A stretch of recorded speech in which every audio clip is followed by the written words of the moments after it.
అమరావతి రాజధాని పైన ఓడిపోయినా సరే ఇంకా సిగ్గు లేకుండా రాజధానిని కించపరిచే విధంగా ఆ రాజధాని ప్రాంతంలో రాష్ట్ర అభివృద్ధి కోసం భూములు త్యాగం చేసినటువంటి రైతుల్ని, మహిళల్ని దారుణంగా, అసభ్యకరంగా మాట్లాడటం అనేది అందరం పార్టీలకు అతీతంగా ఖండించాల్సినటువంటి విషయం.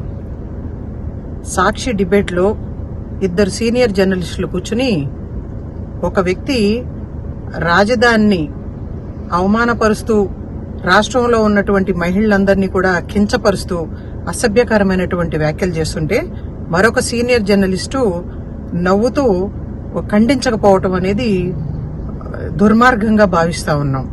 అమరావతి రాజధాని ఉద్యమ భాగస్వామురాలుగా, కాంగ్రెస్ పార్టీ ప్రతినిధిగా ఈ వ్యాఖ్యల్ని తీవ్రంగా ఖండించడంతో పాటు ఇది రాష్ట్ర వ్యాప్తంగా ఉన్నటువంటి మహిళల మనోభావాలని కించపరిచే విధంగా ఈ వ్యాఖ్యలు ఉన్నాయి. కాబట్టి మహిళలంటే లెక్క లేకుండా, వాళ్ళ ఇంట్లో కూడా మహిళలు ఉన్నారు అన్న కనీస ఇంగిత జ్ఞానం లేకుండా, ఏమాత్రం సిగ్గుపడకుండా ఆడవాళ్ళని అవమానించటం, వీధుల్లోకి తీసుకురావటం, అసెంబ్లీలో మరి చంద్రబాబు నాయుడు గారి భార్యని ఆ రోజున అవమానిస్తూ వ్యాఖ్యలు చేయటమే కాదు, ఆ తర్వాత రాజశేఖర రెడ్డి గారి కోడలంటే జగన్మోహన్ రెడ్డి భార్యను కూడా అసభ్యకరంగా మాట్లాడినప్పుడు కూడా నేను తీవ్రంగా ఖండించడం జరిగింది.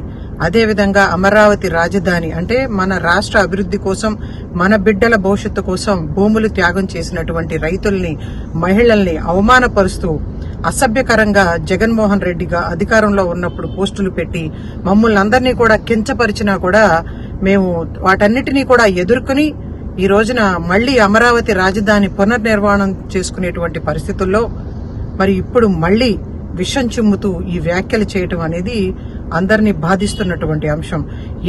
ఏం పాపం చేసుకున్నారు? అమరావతి రాజధాని ప్రాంతంలో ఉన్నటువంటి మహిళలు అధికారంలో ఉన్నప్పుడు చాలా అవమానపరిచారు, లాఠీ దెబ్బలుతో వాళ్ళందరినీ కూడా ఇబ్బంది పెట్టడం జరిగింది, కేసులు పెట్టారు, జైళ్లు పాలు చేశారు.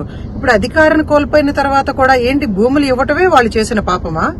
రాష్ట్ర అభివృద్ధి కోసం త్యాగం చేయటమే వాళ్ళు చేసినటువంటి పాపమా అని చెప్పి నేను జగన్మోహన్ రెడ్డిని ప్రశ్నిస్తా ఉన్నాను. ఇటువంటి అసభ్యకరమైనటువంటి వ్యాఖ్యలు చేసినటువంటి ఇద్దరు జర్నలిస్టుల్ని కూడా తక్షణమే అరెస్ట్ చేయాలి అని చెప్పి రాష్ట్ర ప్రభుత్వాన్ని డిమాండ్ చేస్తూ, సాక్షి ఛానల్ కూడా దీనికి బాధ్యులు కాబట్టి తక్షణమే జగన్మోహన్ రెడ్డి గారు గాని, ఆ సాక్షి ఛానల్ ప్రతినిధిగా ఉన్నటువంటి